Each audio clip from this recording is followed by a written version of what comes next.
Esta es mi Biblia, la palabra de Dios. Yo soy lo que mi Biblia dice que soy. Yo tengo lo que mi Biblia dice que tengo. Y yo puedo hacer todo lo que mi Biblia dice que puedo hacer. Hoy la leeré, la escucharé, la obedeceré. Y la semilla incorruptible de la palabra de Dios penetrará en mi corazón y producirá fruto que transformará mi vida, mi espíritu, mi alma, mi cuerpo, mis finanzas, mi familia, mi iglesia y mi ciudad para siempre. Nunca más seré el mismo. Nunca, nunca, nunca. Amén. Gloria a Dios. Los niños pueden salir y los demás permanecemos. Bendito sea Dios. Así que, hermano, nuestra iglesia, alguien lo dijo ayer, no recuerdo quién fue, pero dijo, esta iglesia se va a construir de la misma manera que se construyó el templo de Salomón. No dice igualito al templo de Salomón, aunque creo que si pudiéramos generar la fe, ¿por qué no? Pero no se trata de eso. Es decir, materiales de todas partes del mundo. Amén. Y también nuestro Señor, yo sé que también nos va a traer materiales y muchos de los recursos que requerimos de muchas partes alrededor del mundo. ¿Cuántos también lo creen? En el nombre de Jesús. Gracias a Dios. Gracias a Dios. Ahí lo tiene usted. El tema de esta noche. Altar de incienso. Altar de incienso. Y lo vamos a basar en el capítulo 30 del Éxodo. Verso 1. Por favor, vamos a leerlo todos juntos. Ya saben que hay poder en declarar la palabra de Dios. Amén. Dice la palabra de Dios: harás asimismo un altar para quemar el incienso. De madera de acacia lo harás. Amén. Gracias a Dios. Mira, déjame explicarte algunas cosas que yo creo que tú sabes. El tabernáculo de Moisés estaba dividido en tres áreas, en tres espacios. El primer espacio, entrando inmediatamente, tenías que cruzar un velo que se usaba como puerta.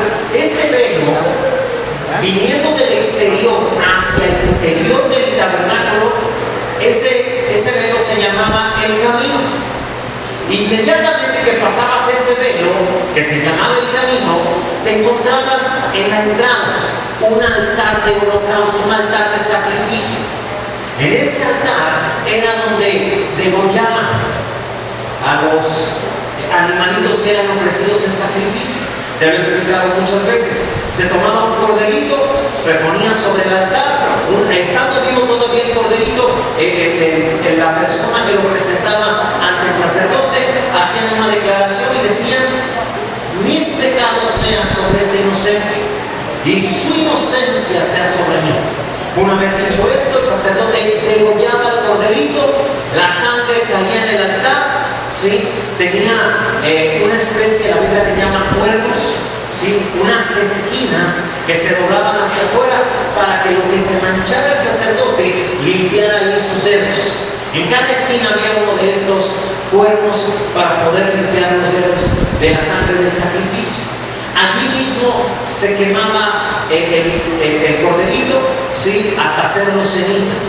Ahora, después de ahí se pasaba a una fuente de agua.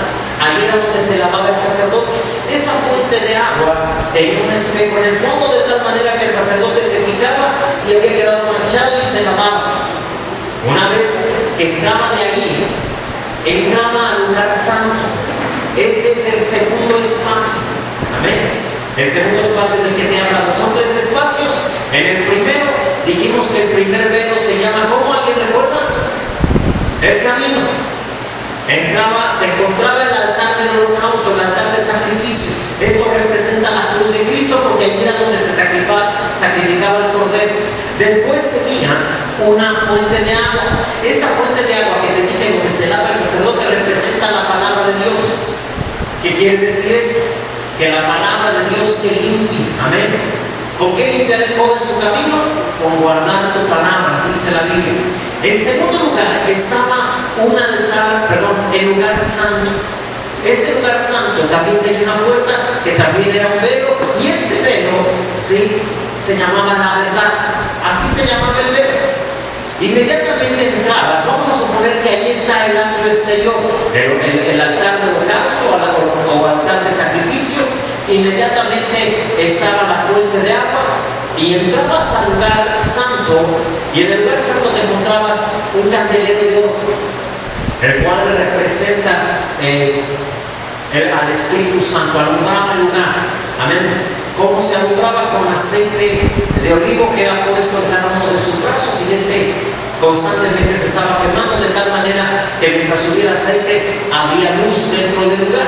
No tenían luz artificial como lo tenemos ahora, utilizaban este candelero.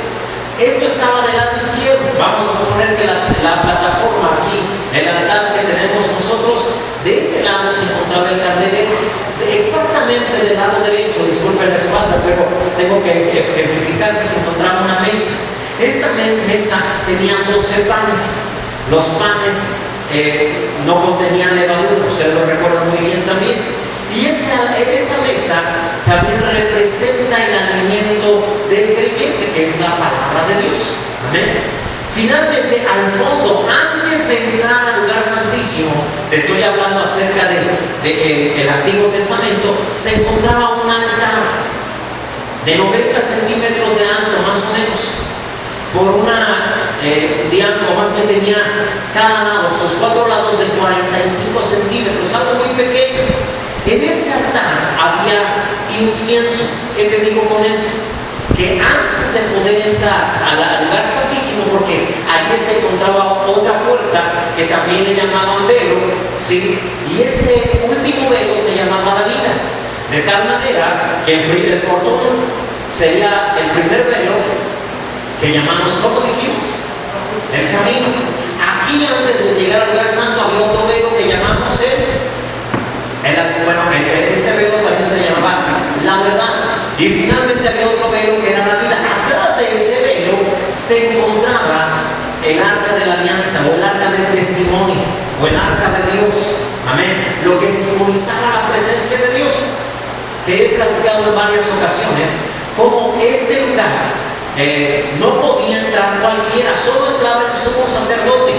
Había varios sacerdotes, pero había un líder llamado el sumo sacerdote, y este sumo sacerdote podía entrar de aquel lado solamente una vez al año. Para poder hacer esto, llegaba hasta el altar de incienso, tomaba incienso, ¿sí? Y primero llenaba de incienso todo el lugar santo. Finalmente llegaba al lugar, entraba nada más el incienso al lugar santísimo, lo movía por dentro, y esa cortina que medía 10 centímetros de ancho, ¿sí? No de largo, sino el grosor de la cortina era de alrededor de 10 centímetros, era algo pesadísimo. Él metía su mano entre los dos, llenaba de incienso el lugar, y entonces Dios era quien le abría la puerta, Dios era quien abría la cortina, ¿sí? Esta puerta que hemos llamado la vida. Así que cuando Jesús dijo, yo soy el camino, la verdad y la vida, se estaba refiriendo a estos 3 velos. Tú y yo tal vez no lo entendimos, pero que los judíos sí entendieron que se refería a que nadie puede ir hasta el Padre a menos que sea por mí. Jesús dijo eso. ¿Sí? Entonces, ¿de qué trata el incienso? Bueno, eso es de lo que vamos a estar hablando hoy. Amén. Este incienso, como dice el versículo con el que iniciamos hoy, dice que era de madera de acacia. De madera de acacia. Les he dicho varias veces que cada vez que la Biblia habla de madera, de árboles, que habla de ramas, está hablando de ¿qué? De humanidad. Amén. Dice entonces que este altar estaba creado, o de origen, su origen era de madera, pero que después estaría recubierto de oro. El altar de incienso, hermano, no es otra cosa que tú. Tú eres ese altar de incienso. Tú eres un ser humano que fue recubierto con oro. El oro siempre representará divinidad, naturaleza divina. Así que ese altar de incienso que es de madera, ese altar de incienso eres tú. Y el estar recubierto de oro representa que tienes, aunque eres un hombre, aunque naturalmente no tienes diferencia con nadie que haya nacido en este mundo, tú tienes una naturaleza divina desde el momento que aceptaste a Jesús como tu Señor y tu Salvador. ¿Estamos de acuerdo, sí? Amén. Entonces, ese altar de incienso representa a cada uno de los creyentes. La Escritura también le llama el incensario, ¿sí? Ahora bien, esto era necesario explicártelo antes de poder entrar de lleno a lo que es la palabra de Dios. Entonces, al mensaje de hoy, perdón. Entonces, tenemos un lugar, el atrio exterior, un altar de sacrificio o el altar del holocausto, una fuente de agua, otra cortina que se llama la verdad, tenemos un candelero de oro, tenemos una mesa de oro con 12 panes y finalmente tenemos, antes de llegar al lugar santísimo, el altar de incienso. De aquel lado está el arca del testimonio que representa la presencia de Dios. Muy bien, ahora, ese incienso, la Biblia, y ahorita te lo voy a mostrar un poquito más adelante, el incienso, es decir, el perfume que se quemaba dentro del altar del incienso, ¿sí?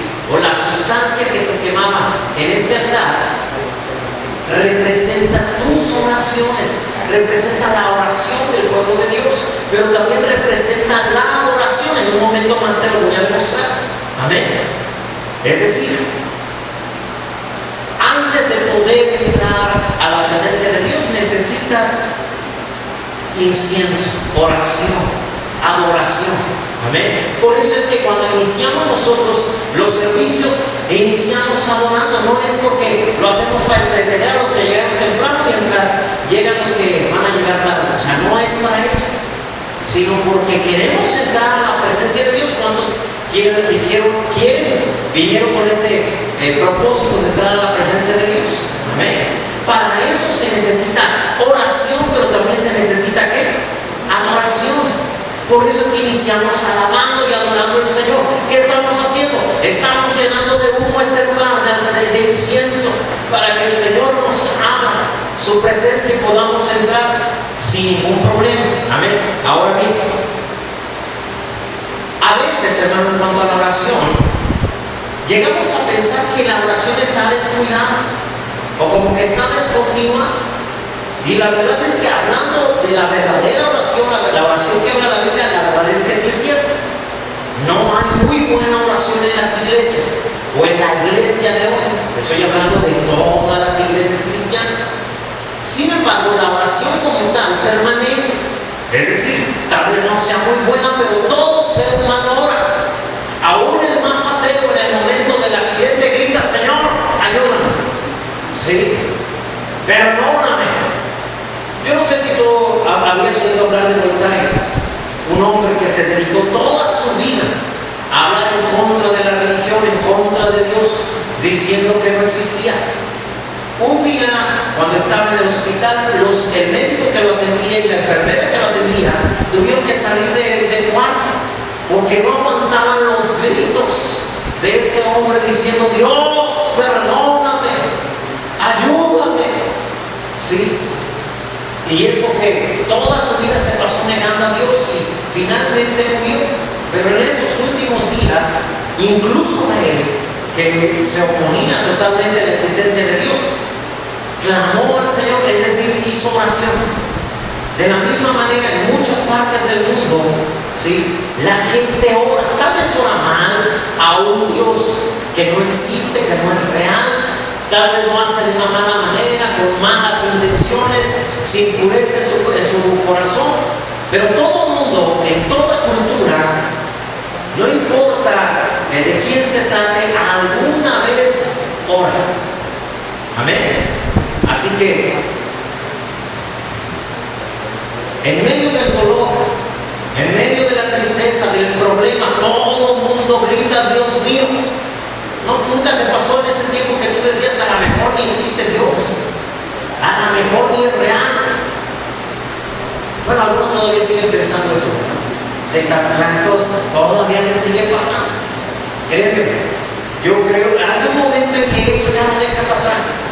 Hay un momento en que ya no pelea la cabeza contigo, porque de repente hay tantas cosas que te demuestran la existencia de Dios, que es imposible dudar de él. Te he dicho de esta manera: todo ser humano que ha vivido en esta tierra, ¿sí?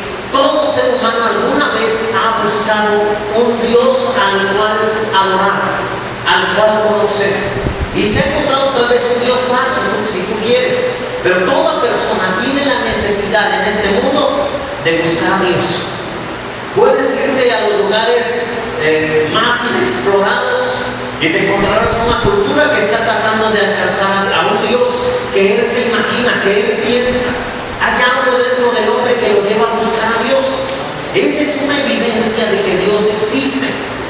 ¿Por qué? ¿Por qué es una evidencia? Porque solo tienes necesidad de cosas que existen, no de cosas que no existen. Si tienes necesidad de comida, quiere decir que la comida existe. Si no, no tendrías que decir: ¿cuántos han tenido necesidad de una enchilada marciana? O sea, porque eso no existe. O sea, no te levantas de no es que de verdad tengo un deseo de unos mariscos neptunianos que no sé si sean reales o no, pero tengo nada cuando eso pasa por nuestro interior, porque eso no existe. Te da sed porque existe ¿qué? Hablar.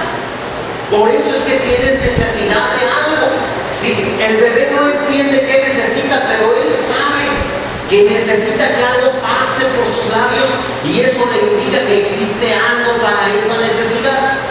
De la misma manera, el ser humano, desde que Dios lo puso en esta tierra, siempre ha tenido necesidad de Dios y lo ha buscado como ha podido. Cuando en aprieto no encuentra qué comer, lo que sea se lo lleva a la boca, porque trata de llenar esa necesidad con lo que sea.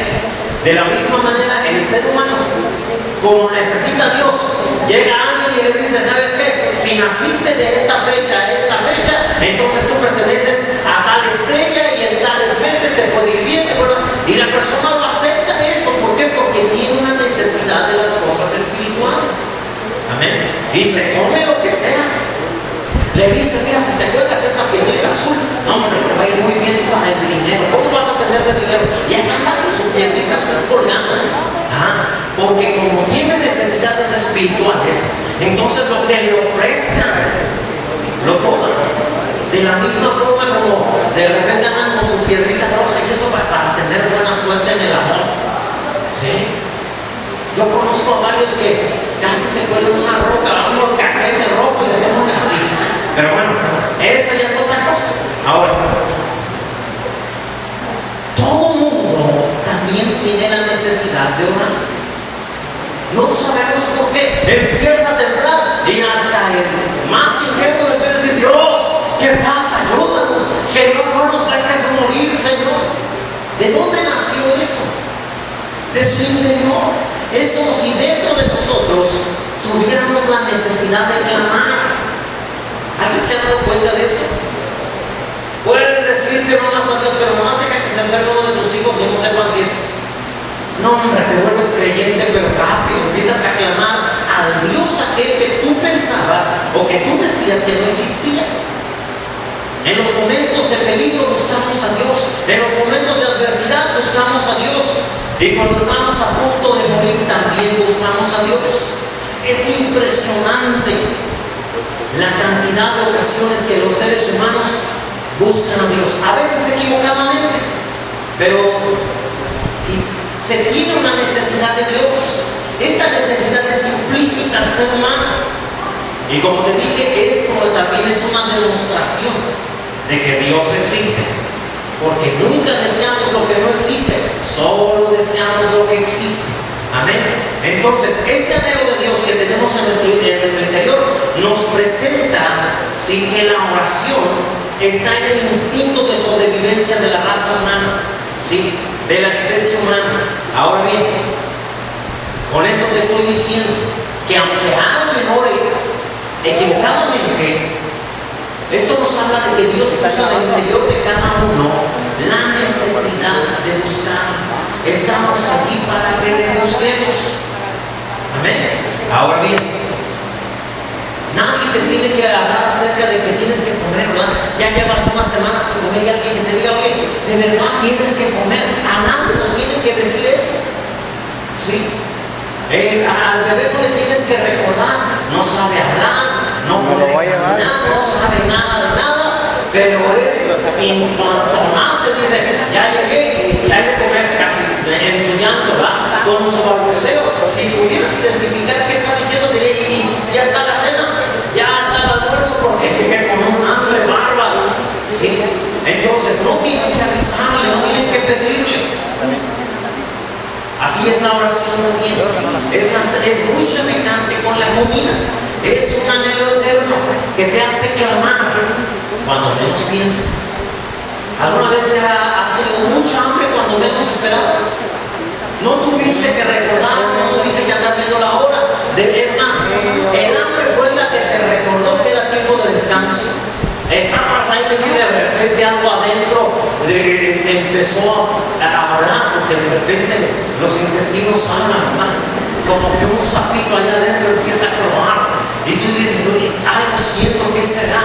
No he comido, ves la hora 5 de la tarde y dices, con razón, es algo que sale dentro de ti. Así que lo que vamos a ver hoy, hermano, trata acerca de la oración, ¿sí? Del altar de incienso, que es una figura de la oración. Con esto Dios te enseña de qué se trata la oración. Es decir, el altar de incienso es la ilustración bíblica de la oración. Amén. Del clamor, de la búsqueda de Dios. En el capítulo 30 del Éxodo, hermano, nos habla de que ese altar eres tú. Es tu vida de oración. A lo mejor eres un altar de incienso, sin fuego, que no quema incienso, no hace oración, no tiene adoración, pero sin embargo Dios te creó como un altar de incienso. Amén. Así que recibiste naturaleza divina, eras pura madera, pero cuando llegaste al Señor, el Señor te revistió de oro. Ahora eres valioso, eres hermoso, hermosa. Amén. Así que este altar de 45 centímetros por cada lado, por 90 centímetros de altura, allí se ponía el incienso. ¿Te acuerdas que te dije que afuera había un altar de holocausto? Un altar de sacrificio. De allí se sacaban los carbones para traerlos al altar de incienso. No se podía traer fuego de otro lado. Tenían que ser forzosamente del altar de incienso. Tomaban los carbones de allí y lo traían, entraban al lugar santo y empezaban, los metían en el altar de incienso y empezaban a quemarse especias aromáticas que inmediatamente inundaban el lugar. ¿Amén? Ahora bien, se tomaban entonces con unas tenazas.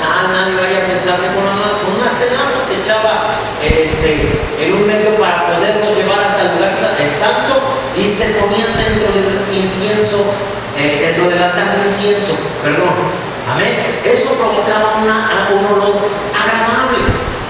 ¿Sí? Algunos piensan que era para quitar el aroma de sangre, porque cuando venía el sacerdote, él sacrificaba ahí al corderito, ¿sí? Se llenaba de sangre el lugar, olía mal, ¿sí? Olía sangre, y luego venían hasta el lugar santísimo, lo metían en el altar de incienso, inmediatamente el lugar se llenaba de un aroma agradable.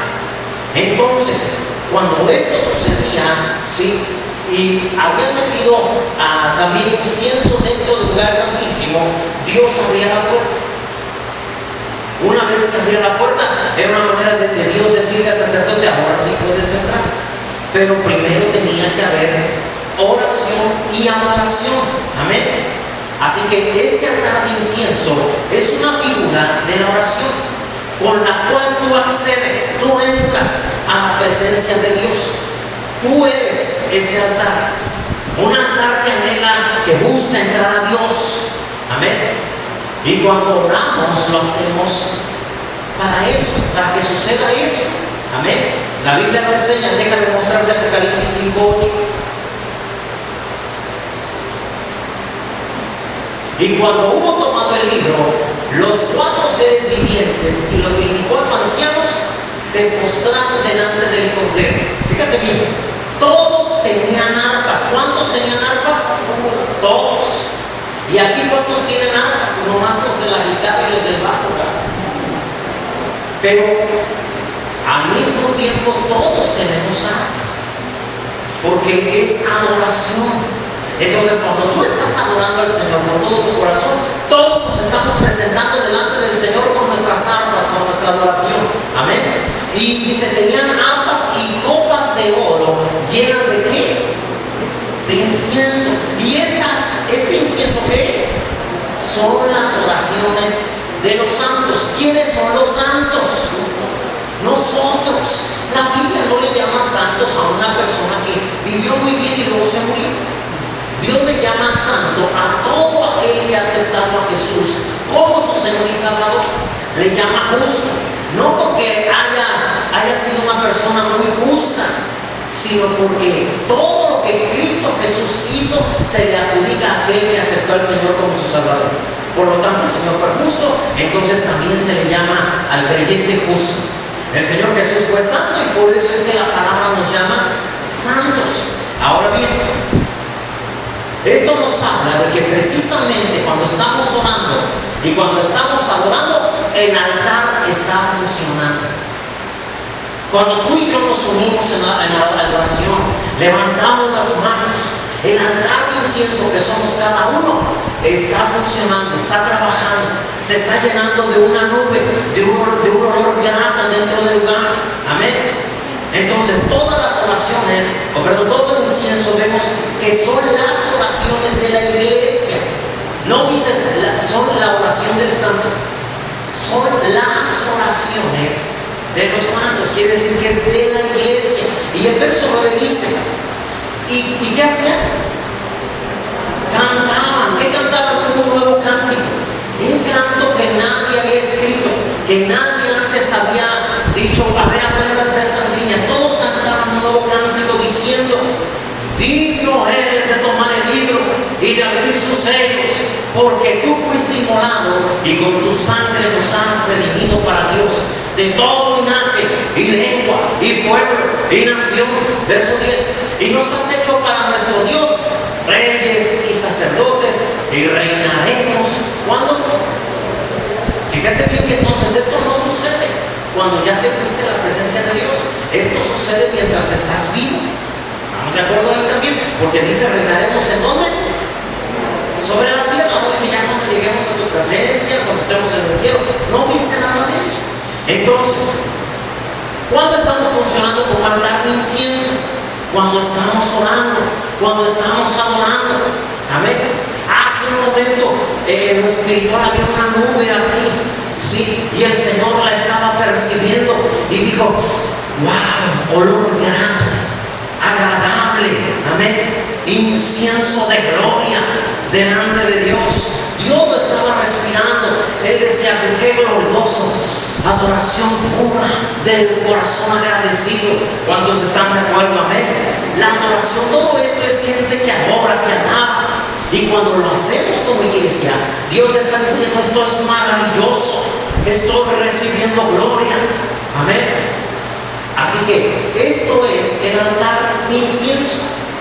Este altar, como te decía hace rato, está antes de pasar a la presencia de Dios. Amén. Está el altar y luego están las cortinas que no nos permitían entrar al lugar santísimo y que solo el sumo sacerdote una vez al año podía hacerlo, ¿sí? Antes de pasar el velo, allí estaba el altar de incienso. Ahora bien, tenías que meter el incienso para que se te abriera el velo. Ahora bien, cada vez que tú y yo empezamos a orar, lo hacemos como detrás del velo, es decir, como de este lado del velo, no estamos precisamente en la presencia de Dios. Amén. Pero en el momento que empezamos a orar, nos presentamos de este lado y empezamos a adorar a Dios y le empiezas a decir, Señor, tú eres glorioso. La adoración no tiene que ver exactamente con música, aunque lo vemos también, hermano, que es representado a través de arpas, cánticos, ¿sí? Pero eso no quiere decir que si no hay música no podemos adorar. aún sin música, podemos decir: gloria a tu nombre, bendito eres, Señor del cielo y de la tierra. Como dijo Moisés: Señor del eterno a lo eterno, tú eres Dios, mi Dios, bendito seas. Y estás adorando ahí en ese momento, y lo haces por fe, porque ¿cuántos pueden ver a Dios cuando oran? No. Y así, por eso es que es fe. No quiere decir que cierres el razonamiento, que clausures tu cerebro para poder orar. Quiere decir que empiezas a depender de algo más profundo que el cerebro, algo que se llama espíritu. Recordemos, la mente que está en el cerebro, que forma parte del alma, ¿sí?, no es lo más profundo que hay en nosotros. Lo más profundo es el espíritu. Hay algo más allá que conocemos también como conciencia. La conciencia forma parte del espíritu. Ya no voy a darte más detalles para no confundirte más, pero hay algo más profundo que la mente. Tú y yo oramos, adoramos llenos de fe, de entusiasmo, de alegrías, y decimos: aunque no lo veo, Él es Dios, Él está sentado en su trono, amén, a Él toda la honra, toda la gloria, le brindamos adoración. Él es eterno, vive para siempre, me amó, murió en la cruz por mí, Él es mi Señor, bendito sea Dios. Entonces, aunque mis ojos no pueden verle en este instante, ¿sí?, aunque no tengo una demostración de su gloria, yo sé en mi interior que Él es glorioso, maravilloso, que su nombre es bendito para siempre. Entonces, este altar que soy yo, junto con ese altar que eres tú, llenamos este lugar de una nube, que por cierto en la Biblia habla de que muchas veces ha sido literal. En algunos momentos en el Antiguo Testamento, una nube no permitió a nadie entrar ni a nadie salir de un templo, y era la presencia de Dios, también conocido en el Antiguo Testamento como la Shekinah. Shekinah era esta nube que representa la presencia de Dios. Amén. Ahora, hay más ejemplos en la Biblia acerca de ese altar de incienso. Por favor, vayamos a Lucas. No lo veamos, no lo traje, no lo anoté allá. Pero tú recuerdas que la palabra de Dios dice que cuando echaron suertes y le tocó a Zacarías entrar a ofrecer incienso, de hecho, ¿sí? Y entonces dicen que él entró, tomó los carbones del altar, fue y llevó hasta el altar de incienso, y a un ladito se encontraba el ángel Gabriel, el cual le dijo, ¿sí?, que iba a ser padre de un hijo, el cual tú y yo sabemos que se llama como Juan el Bautista, ¿sí? O sea, imagínate, el tipo tiene casi 100 años, y luego el Señor le dice: vas a tener un hijo, y le sale un hijo que es excesivamente inquieto, y el pobre viejito de 100 años, o sea, no fue fácil, ¿sí? Imagínate cuando lo tuvo que andar enseñando a andar en camello. Y luego le dijo: te dejo ahí solo. Y entró a descansar un ratito, y luego entra Juan el Bautista vestido de camello y dice: ¿qué no sabes qué le pasó al camello? Sí, imagínate, ¿qué le hiciste? ¿Sí? O sea, más o menos, la Biblia no es no clara, pero uno a veces deja volar su imaginación, que esto pudo haber ocurrido, ¿no? Entonces, aquí lo dejé solo con el camello, pero bueno, eso es otra cosa. Ahora, este ángel entonces le anuncia, ¿sí?, que va a ser padre de un pequeñín, de un muchacho, el cual es la voz que clama en el desierto: preparará camino al Señor. Ahora, cada vez que tú te pones a orar, porque dice la palabra que él entró y entonces ofreció incienso, y entonces ocurrió el milagro, se presentó el ángel y le dijo: a pesar de tu edad, a pesar de la esterilidad de tu esposa, tendrán un hijo, ¿sí?, y le van a poner Juan. Y hasta él dijo: pero si yo ya soy viejo, ¿cómo sé que esto va a ser así? Y digo: para que veas que te estoy hablando en serio, te quedarás mudo hasta que nazca, ¿sí? Y entonces de esta manera sucedió, se quedó mudo, por fin nació Juanito, y cuando lo iban a presentar en el templo, preguntaron cómo lo habían de llamar. Todo el mundo le llamaba Zacarillitas. Ahí está el Zacarillitas, ¿verdad?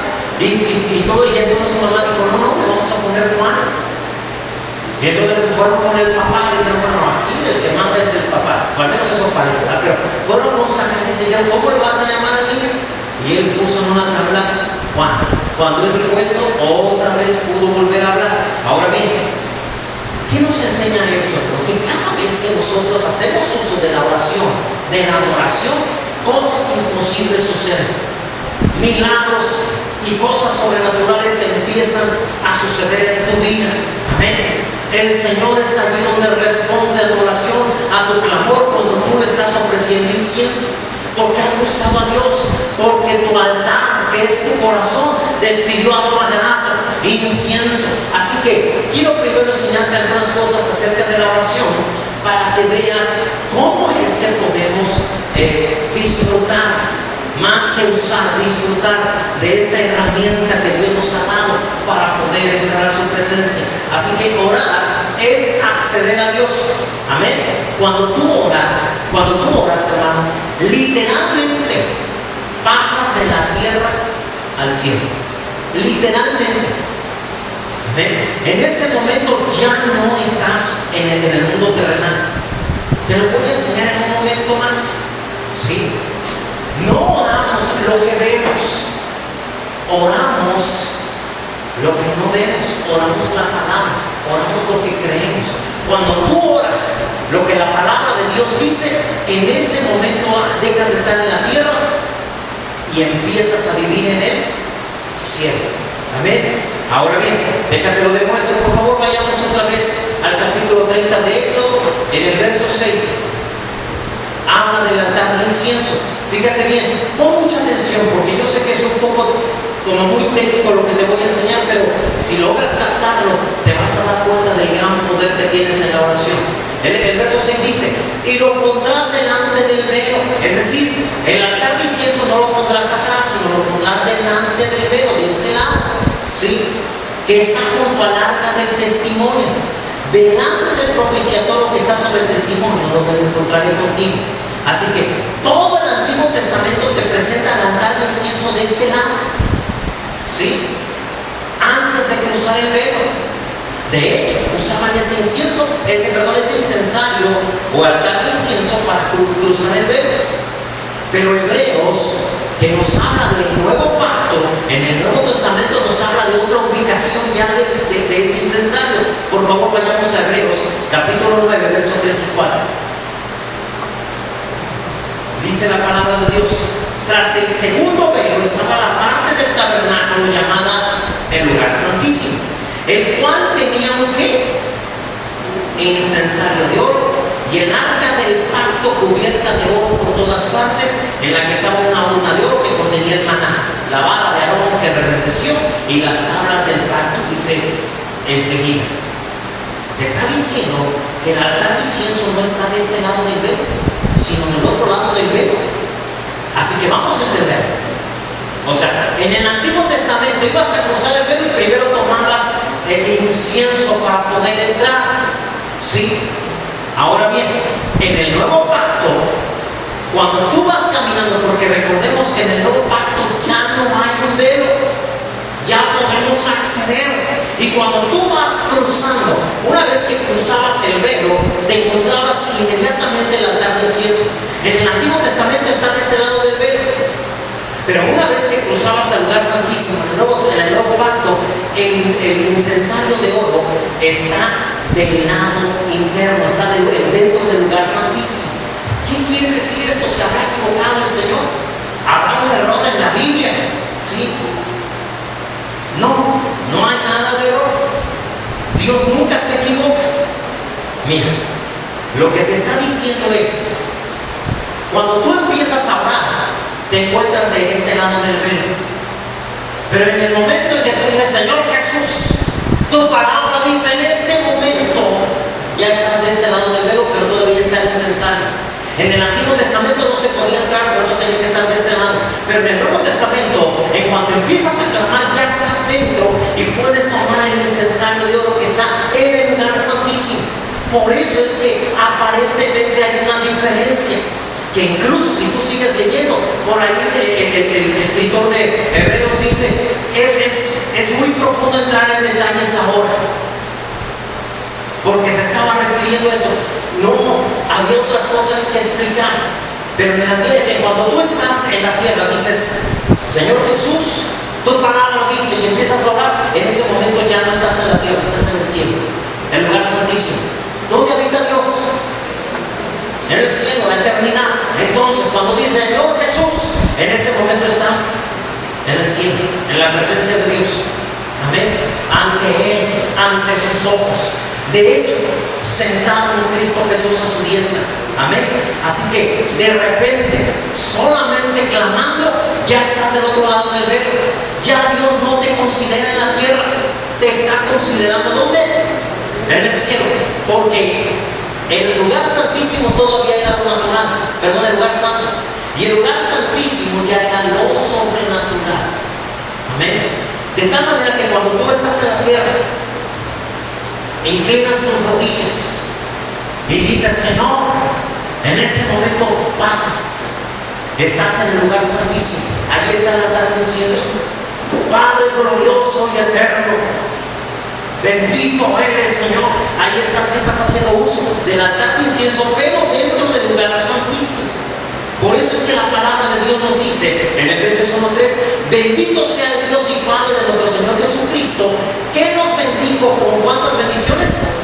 Con toda bendición espiritual. El problema es que no está de este lado. Todas las bendiciones que nos dio están del otro lado. ¿Recuerdan cuando vimos del otro lado del velo? Que yo les dije que era de este lado donde estaba lo sobrenatural. Que Dios no quiere que ores de ese lado donde está lo natural. Porque si oras de ese lado, vas a llorar, vas a sufrir, vas a quejarte, Señor, ¿por qué permites? Porque estás orando de aquel lado del velo. Pero cuando tú dices, Señor, tú eres Dios grande, poderoso, clamo a ti, Señor, dueño del cielo, la tierra y debajo de la tierra, Padre, tu nombre es grande. En ese momento ya estás dentro del lugar santísimo, ya estás del lado sobrenatural. Amén. Entonces, entiende esto. Cuando oras de acuerdo a lo que ves y permites que tus emociones dirijan tu oración, estás orando en lo natural. Pero cuando dejas que lo que dice la palabra dirija tu oración, entonces ya estás orando en lo sobrenatural. Es la palabra. No puedes orar lo que se te mete en gana. Oras lo que crees de la palabra. No se ora el problema. Si oras el problema, permaneces en la tierra y tu oración no llega a la presencia de Dios. Porque estás orando en lo natural. Cuando tú estás diciendo, Señor, es que el trabajo, mi patrón es injusto, y además, Señor, yo no me alcanza, Padre, dame, ayúdame, cuídame, por favor, te lo pido, ay. En ese momento estás en lo natural. Pero cuando tú dices, Padre, no importa lo que estoy viendo, porque yo no vivo aquí, mi ciudadanía está de este lado. El Padre del reino de Dios, sí, hay justicia, paz y gozo en el Espíritu Santo. Amén. Gloria a Dios, Padre, porque aunque no tengo trabajo, eso no importa, porque yo dependo de ti. Tú suples mis necesidades conforme a tu riqueza, Señor, en Cristo Jesús. Por lo tanto, no he de temer, no me voy a preocupar por lo que he de comer, no me voy a preocupar por lo que he de vestir. Buscaré primero el reino, y es lo que estoy haciendo, Señor, lo demás vendrá por. ¿Y cómo sé? Cuando estoy del lado del lugar santísimo y cuando me he quedado de este lado del velo, ¿cómo es que me doy cuenta que mis oraciones las estoy haciendo en lo natural y no en lo sobrenatural? Tus emociones son el termómetro, ¿sí? Son el objeto, vamos a llamarle así, aunque no son un objeto, obviamente, pero es aquello por lo que Dios te hace entender que no estás orando dependiendo de Dios. Si estás preocupado, quiere decir que estás creyendo más lo que las circunstancias te muestran.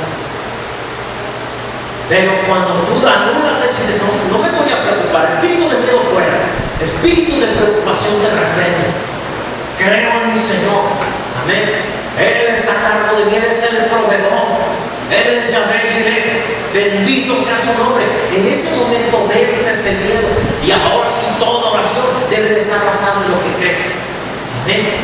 Señor, gracias porque tú suples toda necesidad. Pagaré la casa, pagaré el carro, la colegiatura. Padre, lo haré porque depende de ti, porque tu palabra dice, Señor, que debo creerte, que debo descansar en ti. Hoy decido Descansaré en ti, bendito sea tu nombre. ¿Te das cuenta? Entonces, el altar de incienso somos nosotros. Si oras en el Antiguo Testamento, oras por lo que ves, por lo que sientes, por lo que escuchas. Es que dice que van a despedir a muchos, Señor. Y ayer mi hermano Génesis decía, creo que la empresa probablemente había muchas posibilidades de que hubiera una huelga, pero gracias a Dios en algún momento los hermanos también estuvieron orando y ayer nos platicaba, ya llegaron a un acuerdo, no habrá huelga, pero probablemente alguien que oyó de la huelga oró en el Antiguo Testamento por vista, por lo que siente, y empezó a decir, Señor, estamos preocupados, porque si hay huelga, entonces, Señor, vamos a ganar muy poco. Y si ganamos muy poco, mi hijo, Señor, mi hija, tan dragones que son, Señor, y mira esto y aquello y lo otro, ¿sí? Y empiezas a orar de esa forma. Eso es orar en el Antiguo Testamento. Pero cuando tú dices, Señor, yo sé que todo está asegurado para mí, porque tú lo has prometido, tu palabra lo dice. Pero Padre, te pido por mucha gente que no te conoce y que depende 100% de esa empresa. Señor, incluso otras empresas dependen de ella. Padre, ponemos en tus manos esta empresa por amor a los demás. Señor, yo tengo asegurado el alimento, la provisión, tengo asegurado todo, yo no tengo nada de qué preocuparme, pero tú mismo dijiste en tu palabra que los gentiles buscan esas cosas, es decir, los que no te conocen, pero nosotros no. Así que hoy no oro por mí, oro por tantos que no lo entienden, que no deben de preocuparse teniendo un proveedor como el que yo tengo. Amén. Entonces es diferente, es una intercesión. No hubo dolor, no hubo tristeza. Piensas que con lágrimas, ¿sí? Entre más llores, más te escucha tu oración. Te he dicho, lo que te vas a ganar es un pañuelo desechable. Ándale, pues nomás para que te limpie las lágrimas, porque no puedo hacer nada por ti así. La palabra dice, no seas como los incrédulos, los gentiles, la gente que no conoce a Dios, que creen que por su mucha palabrería serán oídos. Fíjate bien que no dice, creen que por su mucha palabrería se les responderá. Dice, creen que por su palabrería serían oídos. Es decir, por mucho que hablen y tarden haciendo oración 5 horas, el Señor no los va a oír. ¿Sí puedes notar la diferencia? Creen que por su mucha palabrería serán oídos. No dice, les será respondida la oración. El Señor dice, ni siquiera van a ser oídos. Porque claman de acuerdo a lo que ven, no de acuerdo a lo que la palabra de Dios dice. Ahora bien, Dios te bendijo con toda bendición espiritual. ¿Dónde? Lugares celestiales, de este lado. De este lado no hay bendiciones, las bendiciones están de este lado. Cuando oras de acuerdo a la palabra. ¿Ven? Acá es donde está toda la bendición espiritual. Pastor, yo no veo nada. Acá en tu interior es donde puedes verlo. Dios te dio ojos internos, oídos internos. Amén. Jesús les dijo a la gente cuando estaba predicando, les dijo, ustedes tienen ojos para ver, pero no ven. Tienen oídos para oír, pero no escuchan. Y yo dije, ¿cómo no estamos hasta enojados si no te hubiéramos oído ni nos hubiéramos enojado contigo? Sí que oímos, y él dijo, no me refiero a esos oídos, me refiero a los de adentro. ¿Ven? Puedes escuchar que puede ser despedido, que algo malo viene contra ti, contra tu familia, pero nosotros no oímos con estos oídos, sino con los de adentro. Oímos de acuerdo a lo que Dios dice en su palabra. ¿Cuántos están de acuerdo?